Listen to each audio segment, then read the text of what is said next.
Are you there, Andy? I think so. You think so? I do believe so. I do too. Anyways, what is going on, folks? I'm Gary. I'm cold. That's Andrew. Pay no mind to him. Cold.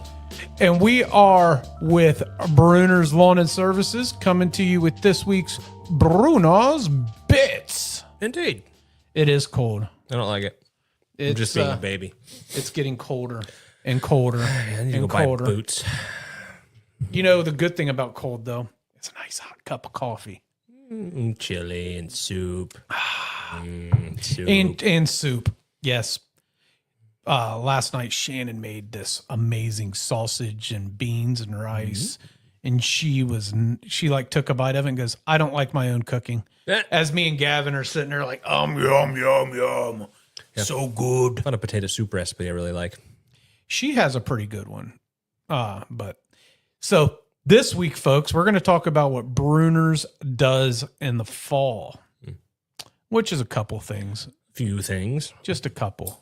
I have listed 3, but we'll see if we go into tangents. Do you have any appointments you got to be at, Andy? In case we go to 32 minutes instead of 30? Not this week, unless my phone starts going off with hate mail. Yeah, last week, Andy had an appointment double booked with what we do with this, and he's looking at me like, we're going to finish this up? I could see it in your eyes. It's just the drive time. If I hit every red light like I usually do, I'm screwed.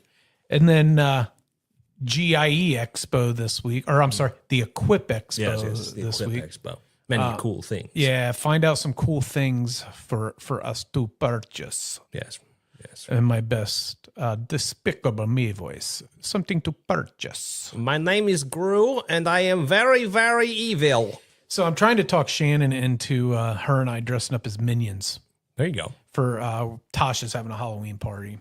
And I'm not the big party animal anymore. I think there were a bunch of guys at the Cleveland Dolphins game dressed up as minions. Or Probably. That might have been the Notre Dame game. It could have been the Browns Dolphins game too. Who knows? So, but I actually watched sports ball this weekend. It's that sound. It's time for our current. Andy can't hear. He doesn't wear earphones, but I can. Too much metal. But it is time for our current events. Ha ha ha! Okay, I count 1, 2. Ha ha ha! So our first current event is Yeah. my Browns won a game finally. That was the first game they won? It's our second, Oh. so we're 2-5. There you go. 2 It's a good game. and 5. It was. We have a really good running back. Is that the first game you actually watched this year? That's the first full football game I've watched in probably 5 years. It was worth every minute of it. I was a Browns fan. I mean, I'm fair weather, obviously, because I don't watch it. But my brother's been a Dolphins fan my entire life. I was like, yeah, I've got time. It's Sunday. Let's watch that one. Did you watch it with Daniel? Hell no. Love my brother, but we're best on like, hi, how you doing? Okay, good, bye. I love my sisters, and unintentionally, we're kind of like that too. So the turtle shell is staying on his head. So in that Browns game, our Ohio State running back, Quinshon Judkins, that was Ohio State's running back last year. We drafted him. He looked phenomenal. It was a wet game too. 2 or 3 interceptions? No, he had 3 touchdowns. No, I'm just saying throughout the. Oh yeah, there's a couple. One for a pick 6. Yeah. Campbell, a gentleman that we special traded. No, he's a cornerback. We traded Greg Newsome to the Jaguars for him. Special teams got one. They did, I believe. I I was in and out in the fourth quarter because we were coming back from the camper and because the weather sucked. And I was helping Shannon get stuff situated. So Sorry, I sat on my porch with my favorite 4-letter word and watched the football. yeah, I did not. And after the football game, I made a mistake and took like an hour and a half nap. Yeah, that'll mess your night up. Yeah, I woke up. I thought it was morning time. Nope, 2 o'clock. As Gavin's sitting here laughing at me. But didn't draw on your face. Yeah. But anyways, folks, the Browns want you like my stock picture. Yeah. So our next current event is That's what I forgot to tell you about. A Veterans Community Project. They are on their 6th tiny home village. That's cool. It is for homeless vets. There's one in Arizona. I can't remember all the dang on places. Yeah. Give me a second. I will tell you. But it's really cool. They're coming up with a solution for homelessness for vets, which is kind of neat. I wish more places would do that. What is the building there? Is that like a community center, or like are they fully furnished, or? I believe they're fully furnished. So like a gym office type thing? Yeah. I wish I was allowed to show you the picture because I can't. But they have one in Milwaukee. They have one in Glendale, Arizona, Kansas City, Missouri, Longmont, Colorado, Sioux Falls, South Dakota, and St. Louis, Missouri. It's 240 homes. Okay, so yeah, they got furnishings and shower and bathroom and all that in them. Cool. Yeah, and one of their founders is a Marine vet. And, this is... it's a good idea. The article says that it's the start of a generational change. And I think we should be doing more stuff like that. You got these cities, like we'll say West Carrollton, for instance. Mm-hmm. They tear down this huge building, some of these schools. You could turn those into homeless shelters like they're making homelessness so-called illegal. Mm-hmm. Where are they going to go? But somebody's punished because they can't afford a home. Because I'm here to tell you, although some people choose that lifestyle, I know some that do, but I also know some that don't. There's an elderly man that I've worked with in Middletown, and his wife left him. He got hurt and lost his job, and he was a little bit past retirement age. He's 70 years old now. Damn. Nobody will hire him. He doesn't have a home. Social Security doesn't pay enough to get your own home, and he had zero retirement. So he is literally in a position to lose. I saw something similar to the tiny homes on one of the social media platforms. The guy's building a bike camper, so it's just basically enough to store your stuff in an enclosed, insulated mini camper that you can pull behind a bicycle. Well, how cool is building that? those and donating them. They got a solar panel and all that, so it runs little LED lights inside, and they can charge whatever technology. At least you're out of the elements. Well, yeah, when they're insulated, so just your body heat alone will keep it warm. Yeah, especially if they're not really that big. So it's just big enough to sleep in. Yeah, it's big enough to sleep in and like sit up in, store some stuff in. Got a little window and a little door. So Dayton, the I can't remember what it's called. And they're in my networking group. I think it's Miami Valley Housing Authority. They deal with homelessness in Dayton. Well, they're building a tiny home community, not for vets, but just for homeless folks in general. Mm-hmm. And it's really cool. A lot of people, though, they don't go into them because one of the things that's a stipulation is no drugs. Well, yeah. And a lot of people don't want to sign off on that because they do drugs. Yep. But nonetheless, at least like there's organizations that are trying to help the homelessness problem. And it's really cool that this veterans community project is building these tiny home villages. They ought to do that over by the VA here because there's a ton of abandoned homes over there. They're just rotting. The VA actually has a homeless building, like a shelter that if you're a veteran, you can go and get a bed for the night. As businesses, you can go, I think it's building 400 or 410 or something like that. I could be incorrect, but if we needed a day worker, sometimes you'll find people standing out there like, yeah, we'll work for the day. The problem is they want cash and as a legitimate business, everybody's got to pay taxes for us. Yep. We do everything the right way, but still, the Dayton VA does have a program for homelessness. Unfortunately, I don't think it's enough. A lot of the county courts are starting to have what they call veterans court.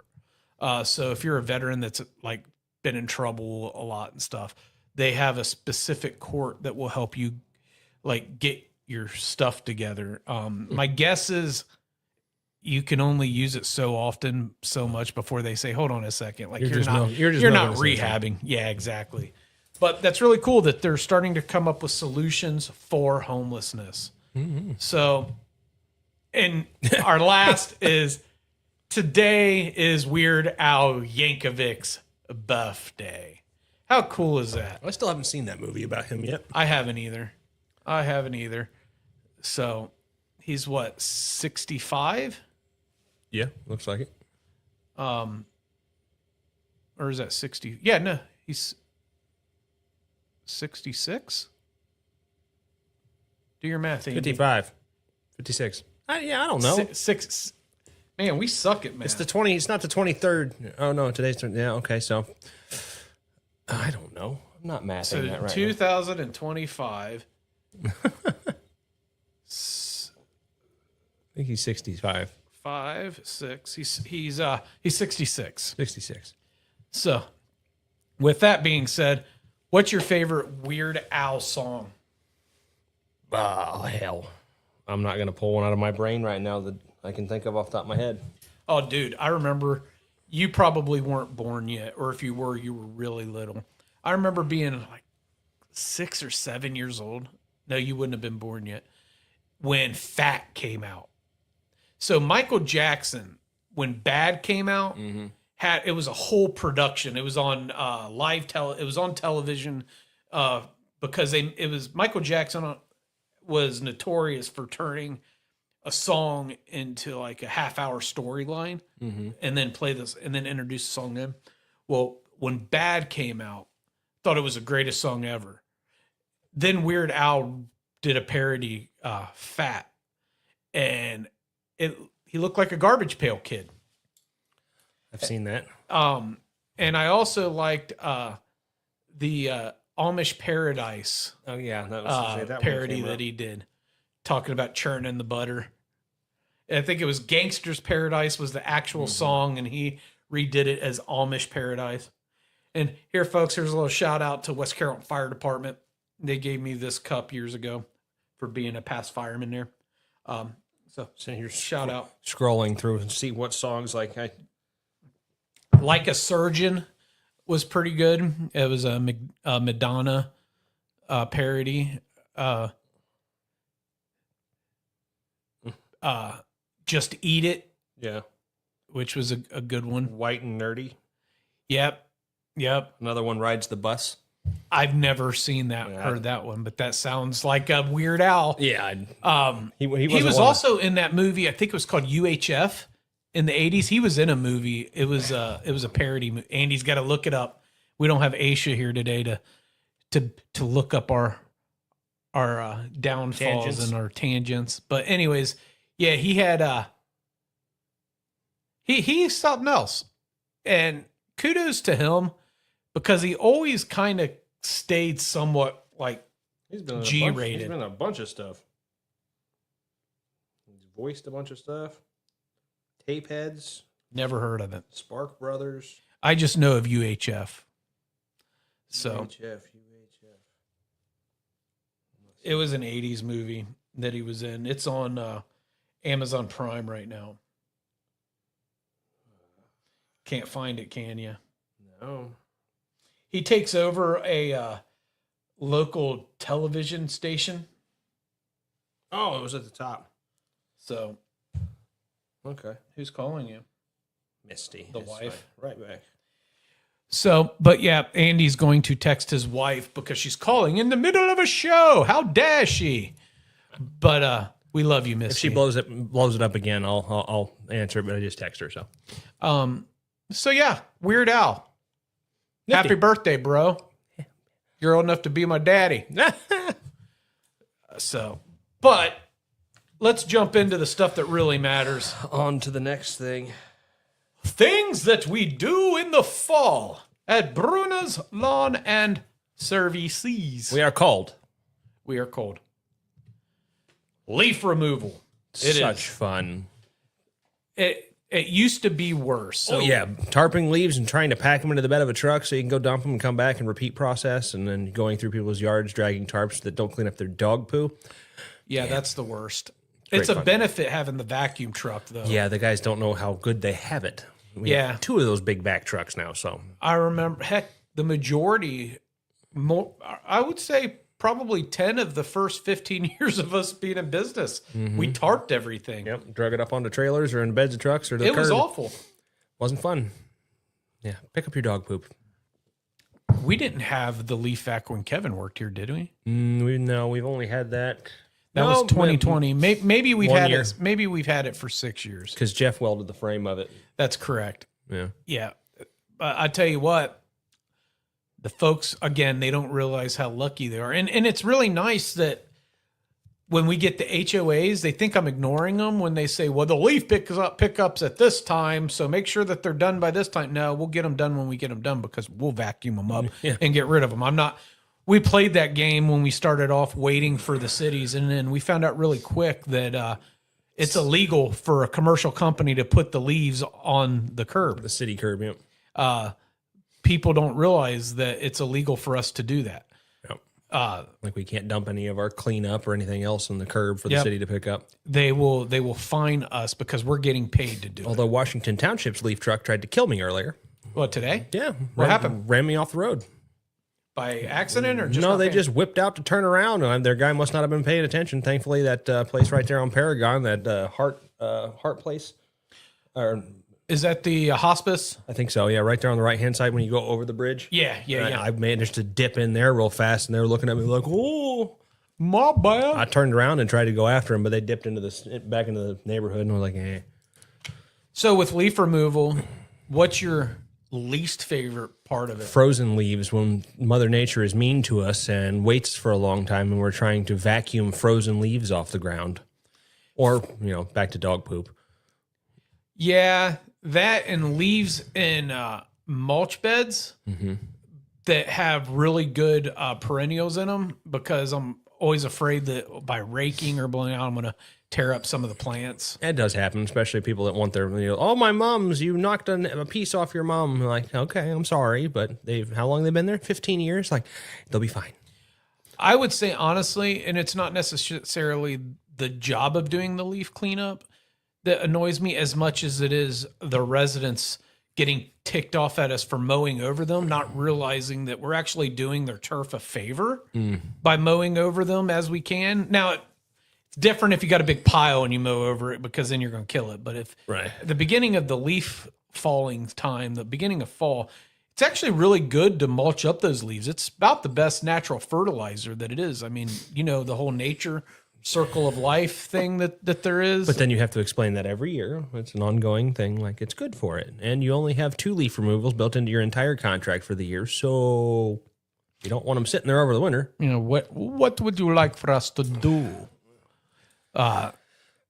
Unfortunately, a lot of clients think they know more about our industry than we do. I don't go to them like, say, one of them's a nail anesthetist or whatever that's called, and say, well, you're doing the nails incorrectly. Not nurse, nail. Anesthetician. Nurse anesthetist is a hospital. No, I said nail, I thought. You said nail, but then a nail anesthetician, I think it's called. They make my fingers go to sleep? A nail place. Nail lady. I'm trying to give them a professional name. Maybe I'm incorrect. I think it's a nail anesthetician. It's called, I think.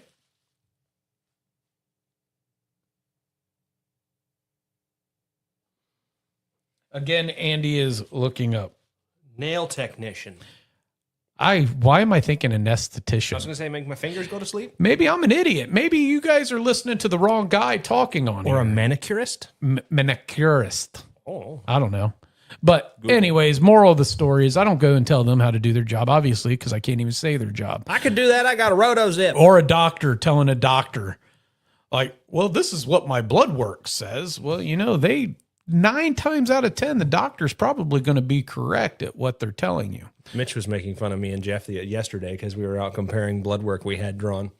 That's how you know you're mind getting chart. old. Like this is how you know you're getting old. Like what was yours at? What was your hemoglobin? Me and Shannon did that a couple weeks ago. Well, what's your A1C at? What's your bilirubin at? Yep. She got a little ticked off when we started talking about cholesterol because for some reason my fat butt is actually pretty healthy. It's my liver that's bad. See, mine's the opposite. And it's from all them years of heavy drinking. Yeah, that's amazingly when I had my blood work. Oh no, your liver's fine. I'm like, did you test the right person? Like, You're not fat and overweight though. I got a little bit of a beer gut. I'm overweight. Mine isn't necessarily from alcohol. Mine, I think, is from being fat. And genetics. Look at your father. My dad only weighs 200 pounds. But you're still built the same. We are. But yeah, my dad's only 200 pounds. But he was bigger. He's lost weight. Yeah, but he was never as big as I am. I'm down to 245. But anyways, back to the fall stuff. We tangent. Sorry, Aisha. Leaf removal, a bit easier for us than it used to be. Still hours of noise and blowing. And Yeah. we buy the guys, if they don't have them already, gator masks so they're not breathing in all that dust because it's a good way to get a lung infection or a sinus infection. And we bought fire extinguishers for the leaves that get caught up on the mowers. Yes. You know, and the leaf vac, they caught that on fire once. We've been in business a lot of years, and it's like the last 2 years for some reason we're starting to get these little leaf fires. No, I think they were happening, and just now we have fire extinguishers and incident reports, and we're hearing about them rather than, I dumped my water bottle on it, it's fine. So, yeah, you know, you're probably right. They probably just weren't telling us. I mean, when they definitely not telling me. When they caught the leaf vac on fire a couple years ago, they apparently tried to beat it out with rakes before pouring water on it. And I said, you tried to fan the fire out. Yeah, let's feed it with oxygen. Like, okay. All this is why I'm stressed constantly. Leaf removal, one of the things we do in the fall. Another thing we do in the fall is bed cleanups. Yeah, have one of those. What does a bed cleanup consist of, Andy? Depends on where we're at. Most of the time, it's removing and slicing down things like hostas, corbels, anything that does need it for the fall. We leave some things out, removing ornamental grasses, getting those cut down, blowing out the beds of excess leaves, like you're talking about. Some properties have us strip all the mulch off in the fall, every couple of years, just to have a nice fresh start for spring. So just final property cleanups before winter and the snow.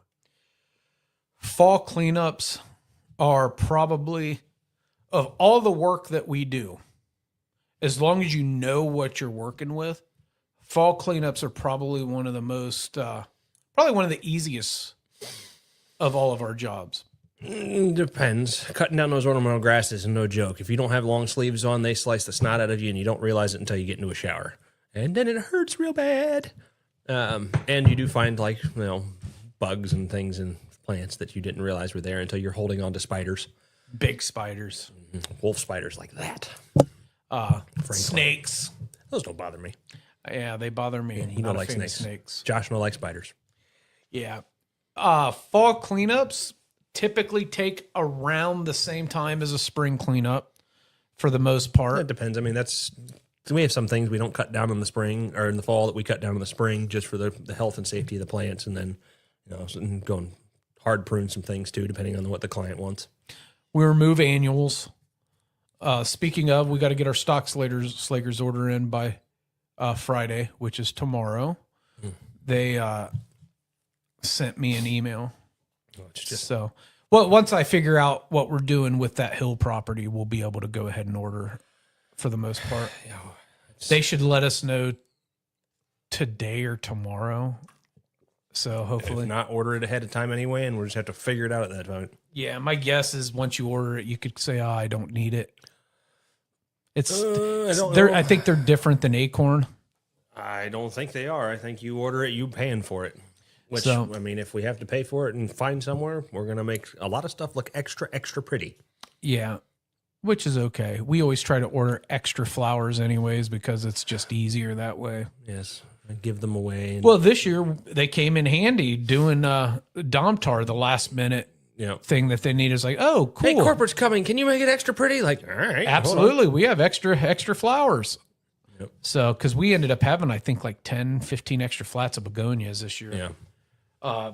So, but yeah, fall cleanup, probably one of the most important things good that we can start do for in the fall spring. time. Yeah.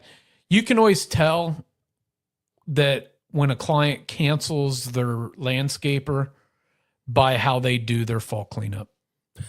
I mean, We don't do that. we don't, Even if you cancel us, we're going to make sure it's a nice startup for the other guy. but we've Because we more want your times contract than back. not, more times than not, we've taken over properties that they did zero fall cleanup to. There's other companies that do things differently than we do down the line. So, some places don't consider blowing out all the leaves packed behind bushes as part of their fall cleanup.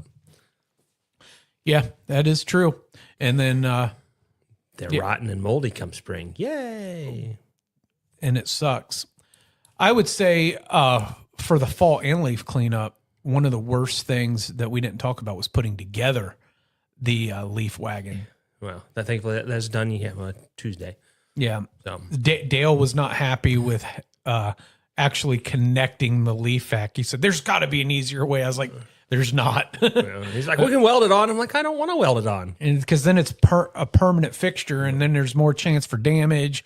I mean, you figure, he's like, well, maybe if you just had a dedicated trailer that's used, twice a year? No. We've done a really good job of utilizing our equipment in the most efficient manner possible. Multi-functions. It just takes a little extra time and a little extra work. When he was fighting, trying to fire up the small leaf vac because it didn't have the tube attached and he didn't realize there was a safety. So he just kept trying to fucking blow starting fluid into it and fired up and was peeing gas out the side of it. He's like, what am I doing wrong? And he finally found it and it's fired on the first pull. Dang safeties. So, yep. So we've covered leaf cleanup, fall cleanup. And folks, I'll be 100% honest with you. Don't call us if you need snow removal. We're booked. But we are still taking some small to medium size HOAs for next season. And if you're looking for a company that does everything, well, not everything, that does most of everything the right way or fixes it if we do it wrong, give Brunner's a call at 937-681-4859. If you want to learn a little bit about us, visit our website at brunnersltd.com. You can learn all about us there. You can watch the last video. So this video will be on there. Lots of things. You can contact us from there, all kinds of stuff. And if you'd like to leave a comment below, by all means, leave a comment below. As Larry says, shall we continue? Continue. So here is one of the most important things that you can do, and that is the last turf care treatment and the final cuts on the turf. The winterizer that we put down is a winter type of a fertilizer. It also has some pre-emergent for winter weeds, because believe it or not, folks, there are weeds that grow in the winter. Mm-hmm. Mother Nature doesn't stop. And it gives your yard some fresh food. And that last cut, try to cut between 2.5 to 3 inches, depending on the turf type. Most of what we do is at 3 inches, or do we go to 2 3/4? Mostly 3 inches, I think, on everything. Most of what we deal with here in Ohio is turf type tall fescue. We do have some bluegrass and some rye, but cutting it at that final cut is one of the most important things you can do going into winter, because in this early spring, late winter, when temperatures are starting to elevate a little bit, but then they're going to dip back down to freezing, sometimes the grass will grow a little bit. So then that first normal week of cutting grass, your grass might be really tall. Mm-hmm. And then clumping. Yes. When you do that good final cut at the end of the year, a lot of times you can prevent some of that early season clumping. A lot of times you can't. Sometimes the conditions are just so perfect that the grass grows like crazy. And also the fertilizer, the winterizer we put down, sometimes it will help it grow a little bit. With that being said, you really got to go, and the leaves, if you don't have a ton of leaves, man, mulching those leaves up is really good. Some places like the aerating, we have some aerating that we're doing next week. Some would say it's a little bit late. I actually say it's right on time. We had to wait for actual moisture because with the drought and everything, with a little bit of rain we were getting, the ground was still too solid to be getting a good plug and actually make it worthwhile. It would have been a waste of our clients' money. And since they're not really overseeding, I think one property we're overseeding, Just the one right now. which is fine. We'll throw some more seed in the spring at no cost to them if we need to. We're doing a little bit of overseeding in another property without aerating. Yeah, but the aerating this time of the year is probably the best time to do it because you're going to get those good plugs. It allows that air to get into the turf. It allows that thatch to kind of break up a little bit. You see some companies doing it mid to late September, and I think that's too early And they sometimes. were pulling a plug out about that big, which is about 3/4 of an inch, and that's not nearly deep enough. Yeah, we've done some aerating that it didn't take anything out because when it's dry out, that turf, that ground, You're like playing it's Fred concrete. Flintstone and twinkle toes on top of the turf. Yeah. So, but taking care of that turf, that final cut, the turf treatments, aerating, throwing some seed down, it's the best thing you can do this time of year for your turf. I mean, that's it. Leaf removal, fall cleanup, turf treatments and turf care. And winter prep. And winter prep. We didn't put that on there. Order your salt. Order your salt. There's a reason we can't take any more snow clients. There is a 200,000 pound salt shortage, and we just received an email from our salt supplier saying fill your bins up by December 1st and don't let them empty because we're going to run out of salt if it was a bad winter. We're going to have to be particularly careful and not just throw salt to throw salt. We're going to have to do all of those things. We're going to have to be good stewards of the environment and of our material this winter. And there's going to be phone calls. Why didn't you do that? Well, sorry. We're protecting the asset because say we have a winter like last winter, we'll run out of that salt really quick. And depending on temperatures, if it's going to be 55 degrees or more odd, and we have a little bit of a snowfall, let's just let the sun come up and melt that off. And it's important to keep budgeted for, and we do this for, all right, we run out of salt. Now we're paying double price for extra salt. We have one of those vendors in our back pocket, which sucks to have to use them for that, but it's nice CYA. I have a strong premonition that there won't be a lot of CYA available this year. We have ran into this before years ago. Mm-hmm. We had a nasty winter and there wasn't very much salt available, but we also weren't going through more than 50 tons of salt this season. Now we're still babies when it comes to our snow. There's some companies that have 500 tons of salt on their lots right now. We're only going to be purchasing 200 tons of salt this year. So, and that's just the bulk salt. We're going to probably end up purchasing 10 skids of ice melt that we use as well. And that right there is it's 2,000 pounds of skids. So it's 20,000 pounds of ice melt. Oh. So fun times. Fun times. I'm cold already. Yeah, already. All right, folks. Thanks a lot for joining us. We appreciate you immensely. We will see you next week, the day before Halloween. You can catch us on every Thursday for the most part at 10 a.m. I think our next break is going to be Thanksgiving, and then may take a month off after that. So, but with that being said, we'll see you next time. Have a great day. Have a great life. And what matters, Andy? Satisfaction. Peace. And warm sweaters. And warm sweaters.